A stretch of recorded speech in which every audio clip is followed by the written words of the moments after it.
Before we start this video, let me say some things. Thank you to Kamichi-ku for becoming a Mage Class Patreon. If you want to become a Patreon yourself, you can head to my Patreon where you can get exclusive drawings and SFW, you can get a print, you can get cool stuff. So I would recommend checking that out. Also, the winner of the Galmon tablet will be announced on the community page at the time of this video's release. Thank you for everyone who joined.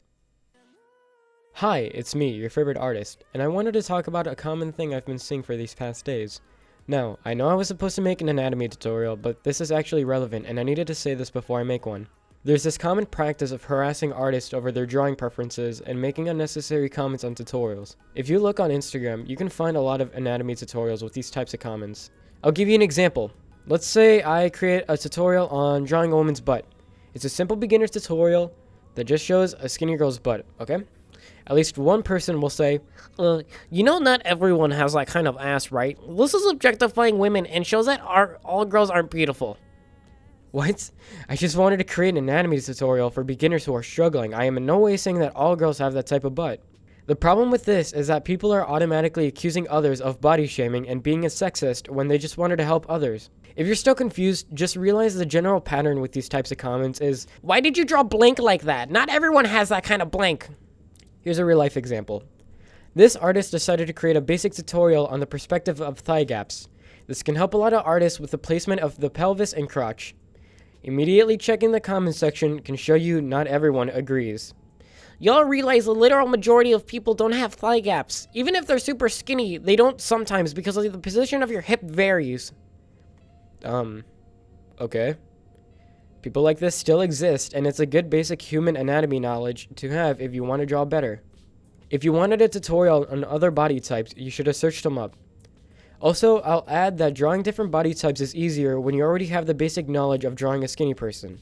This is a problem because people are expecting tutorials to represent every single way to draw one thing when that just isn't possible, and it really hurts the way they draw.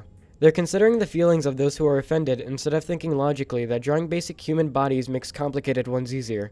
You can't go right into art drawing a chubby person without even knowing how the basic body works and where fat is specifically placed.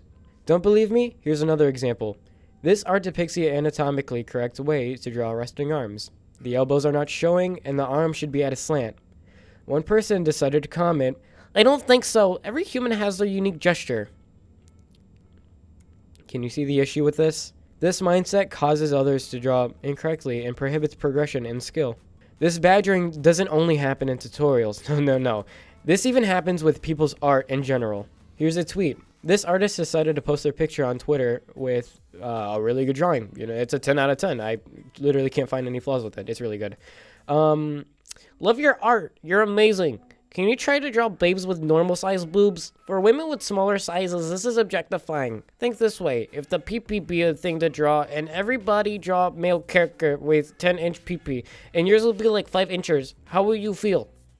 Bruh. Here's another example. Another drawing. Very good. I love it, but why does she need to have huge boobs, and not normal? To avoid back problems, for example. Apparently, it's just my style, let me do what I want.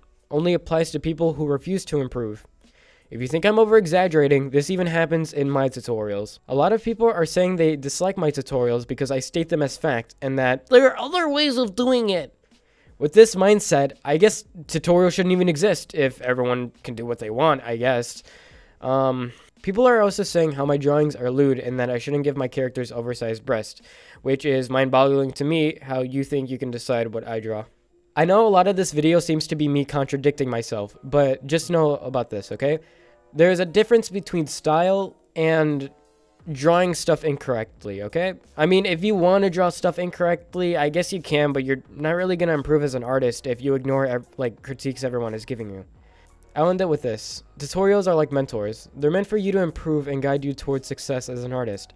Commenting that it's objectifying or because it doesn't represent everyone only hurts you as an artist. It's also very annoying to everyone else. Next time you see an anatomy tutorial or anything, just remember that the purpose isn't to make fun of you or degrade you as a person. It's meant to be used as a building block to help you improve as an artist and become successful. Also, thank you to these month's Patreons.